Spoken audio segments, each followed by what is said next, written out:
अक्सर ही हम इन चीज़ों को नज़रअंदाज कर देते हैं, लेकिन यही हमारे लिए जो है ना दुर्गुण को लेकर आता है, दुर्भाग्य को लेकर आता है, हमारे लिए कब्र खोदने जैसा ये कार्य करता है।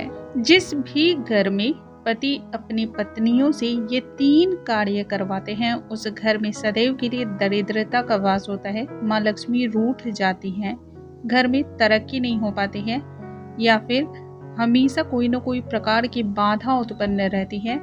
एक नकारात्मक ऊर्जा का माहौल हमेशा सा बना रहता है। जब भी आप घर में प्रवेश करते हैं तो सर भारी भारी सा हो जाता है।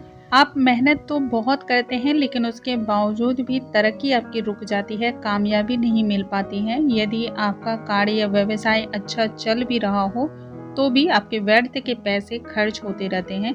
ऐसे बहुत सारी चीज़ें आपके घर में होने लगती हैं जिसके बारे में आपको अंदाज़ा भी नहीं है।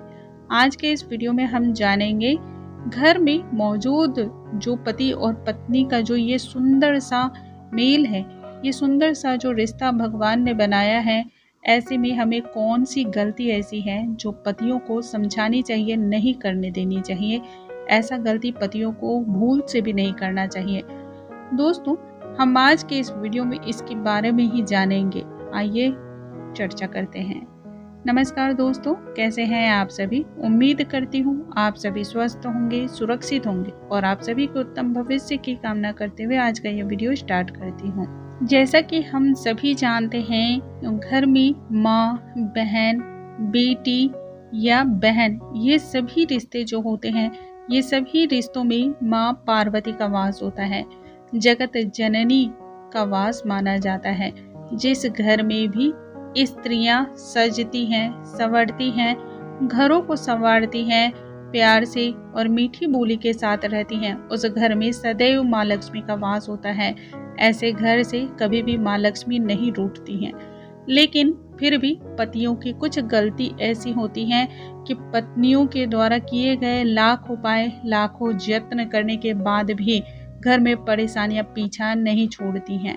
ऐसे में वो कौन सी 3 गलतियां हैं जो घर में रहने वाले पुरुषों को समझाने की ज़रूरत है, उन्हें ये बात बताने की ज़रूरत है, क्योंकि अनजाने में हुई इस तरह की जो लापरवाही होती है, जो गलतियां होती हैं, उनसे घर में हमेशा के लिए नकारात्मक माहौल बन जाता है। घर में माँ लक्ष्मी जो है वो रूठ जाती है। लाख मशक्कत करने के बाद भी आपकी दिनचर्या में कोई सुधार नहीं हो पाता है। दोस्तों, हम सभी जानते हैं हर औरत को सृष्टि ने बहुत ही खूबसूरत उपहार दिया है। इस उपहार को हम कभी भी नेग्लेक्ट नहीं कर सकते हैं, कभी भी इसे नज़रअंदाज नहीं कर सकते हैं, और वो है पीरियड।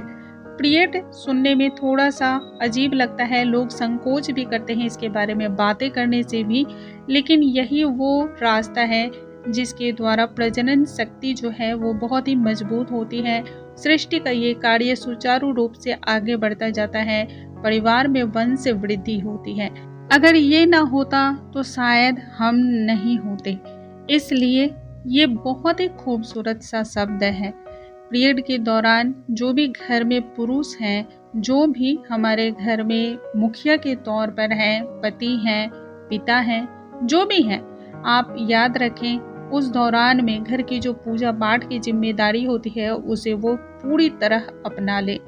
आमतौर पर घर में जो पूजा पाठ, धार्मिक कार्य होते हैं वो ज़्यादातर घरों में महिलाएं ही करती हैं, लेकिन पीरियड के जो 5 दिन होते हैं, इन 5 दिनों में महिलाओं को पूरी तरह से आराम करने की आज्ञा दी गई है। हमारे शास्त्रों में इस बात को उल्लेख किया गया है। इन 5 दिनों की जो रजस्वला स्थिति होती है, इस दौरान स्त्रियों का शरीर बहुत ही ज़्यादा कमज़ोर हो जाता है, स्वभाव बहुत ज़्यादा चिड़चिड़ी हो जाती हैं, और यही वजह है कि उन्हें इस दौरान जो है आराम करने की सलाह दी जाती है।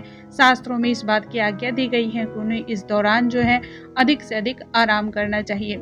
अब इस दौरान जो पूजा पाठ होते हैं उसकी सारी जिम्मेदारी पुरुष को ले लेनी चाहिए। याद रखना चाहिए, पूजा पाठ स्त्रियां अपने घर के सुख शांति समृद्धि के लिए करती हैं, इसलिए ये मतभेद नहीं होना चाहिए कि ये काम तुम्हारा है और ये काम हमारा है। बहुत सारे घरों में मैंने देखा है जो पुरुष होते हैं वो इस बात की ओर संकेत करते हैं कि बाहर पैसे कमाना ये हमारी जिम्मेदारी है, और घर के सभी कार्यों को पूरी तरह जिम्मेदारी के साथ उठाना ये तुम्हारी जिम्मेदारी है।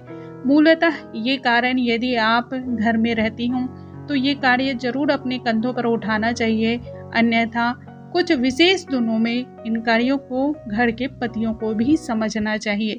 इस दौरान पतियों को किसी भी प्रकार से पत्नी की मदद पूजा पाठ में नहीं लेनी चाहिए। ना तो पूजा पाठ से जुड़े हुए कोई कार्य करवाना चाहिए, ना ही प्रसाद बनवाना चाहिए, और ना ही किसी और भी प्रकार से पूजा से जुड़े हुए कोई कार्य में उन्हें संलग्न करना चाहिए। दूसरा जो बात है दोस्तों वो है शिवलिंग और जिसके भी घर में शालिग्राम की पूजा की जाती हो। जब घर में पुरुष मौजूद हों ऐसे में उन्हें इस बात का खास तौर पे ध्यान रखने की जरूरत है, कभी भी शिवलिंग और शालिग्राम की पूजा स्त्रियों को सबसे पहले नहीं करनी चाहिए। वैसे तो हमारे शास्त्रों में शिवलिंग को स्पर्श करना भी मना है, लेकिन उसके बावजूद भी यदि आप पूजा पाठ करती हैं, शिवलिंग का स्पर्श करती हैं, शिवलिंग पर जलाभिषेक करती हैं, तो भी यह ध्यान रखें, हमारे शास्त्रों में उल्लेख किया गया है या तो पति पत्नी एक साथ मिलकर पूजा कर सकते हैं इनकी, या तो पहले पति पूजा करेंगे और उसके बाद ही पत्नी पूजा करेंगी। शिवलिंग और शालिग्राम की पूजा ज़्यादातर घरों में जो है पत्नियां ही करती हैं, लेकिन शिवलिंग और शालिग्राम के बारे में हमारे शास्त्रों में जिक्र किया गया, उल्लेख है कि इनकी पूजा जो है वो पुरुषों को करनी चाहिए। जो तीसरे नियम के बारे में मैं बात कर रही हूँ वो है पत्नी की तुलना किसी भी अन्य स्त्री से नहीं करनी चाहिए। ज़्यादातर घरों में देखा जाता है जब भी पति किसी भी बात का जिक्र होता है तो वो अपनी माँ से तुलना करते हैं, आस पड़ोस की वो किसी भी महिला से तुलना कर बैठते हैं या फिर अपनी बहन से तुलना कर बैठते हैं। देखिए, एक बात समझने की है, पत्नी बिल्कुल ही अलग माहौल, अलग परिवेश से आई है, तो उनके रहन सहन, बातचीत का तरीका या फिर उनके सोचने का तरीका सब कुछ अलग होगा। तो आप अपनी माँ, बहन या अन्य किसी भी स्त्री से आप उसकी तुलना ना करें। उन सभी का अलग एक स्थान है, उनका महत्व अलग है, और आपकी पत्नी का जो महत्व है, जो स्थान है, वो बिल्कुल ही अलग है।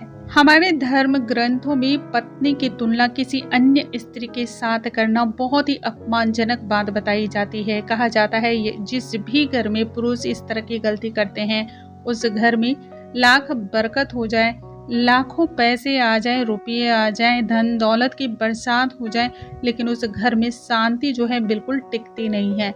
अधिक देर तक उस घर में जो है समृद्धि का वास नहीं होता है। दोस्तों, मुझे उम्मीद है आज जो मैंने आपसे जिक्र किया है, जो ये आज मैं आपसे टॉपिक रख पाई हूँ, इसे शायद आप सभी समझ पाएंगे और इसको अमल में ला पाएंगे। अगले वीडियो में हम एक नई जानकारी के साथ फिर से मिलेंगे। तब तक के लिए नमस्कार दोस्तों।